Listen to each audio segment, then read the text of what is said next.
In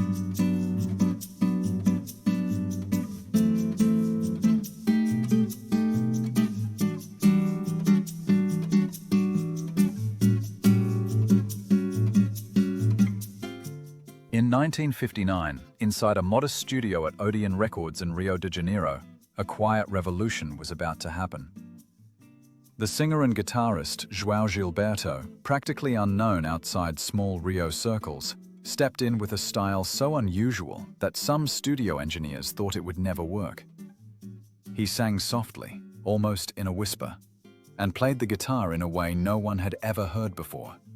A syncopated, swaying beat that seemed to carry an entire samba rhythm section in just 6 strings.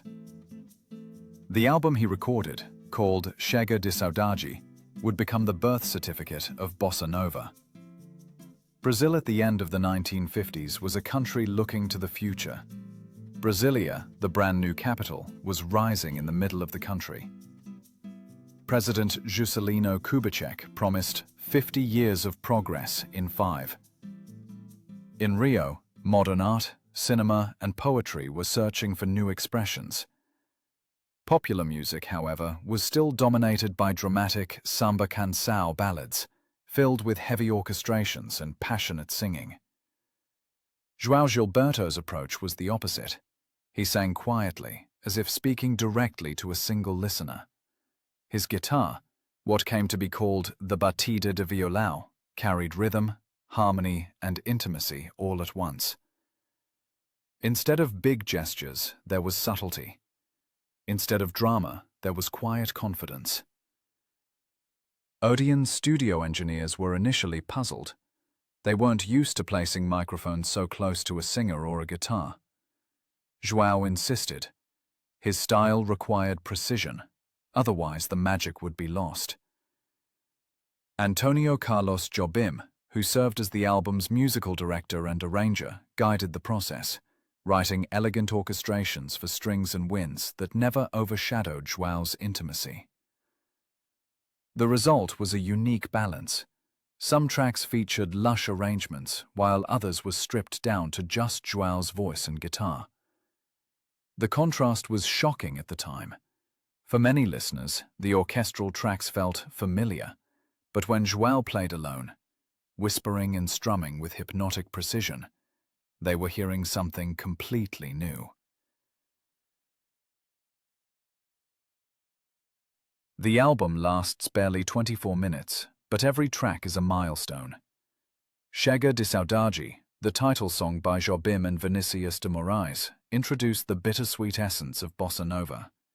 Saudade, longing, absence, melancholy, now had a new musical voice.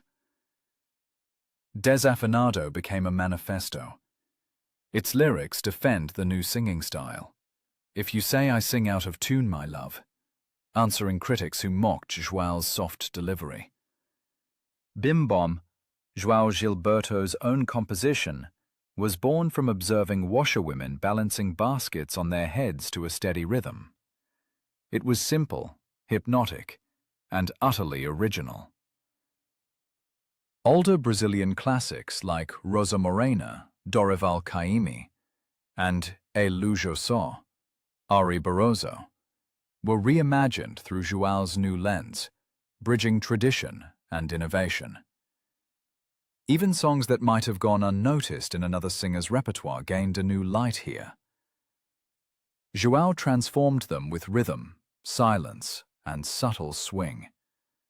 At first, not everyone understood. Some critics said João's singing was too flat, too quiet, out of tune. But younger listeners and musicians recognized that something had shifted. For the first time, Brazilian popular music felt truly modern, intimate, and international, without losing its samba soul. Within months, the album inspired a wave of new singers, composers, and guitarists. Nara Leão, Carlos Lira, Roberto Menescal, and many others.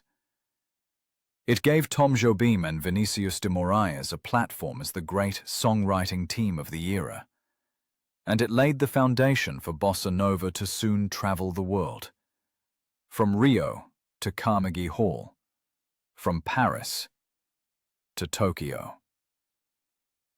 Today, Chega de Saudade is recognized as one of the greatest albums in Brazilian history. It stands alongside the works of Caymmi, Villa-Lobos, and later MPB giants as a cultural milestone. Rolling Stone Brazil ranked it among the top 5 albums ever made in Brazil. But beyond rankings and critics, its legacy is simpler. It taught the world a new way of listening, a way that values quietness over excess, poetry over melodrama, subtle swing over noise. As João himself once said, "It's about what you don't play, what you don't sing. The silence between the notes is just as important." And in Chega de Saudade, silence, intimacy, and saudade combine to give birth to Bossa Nova.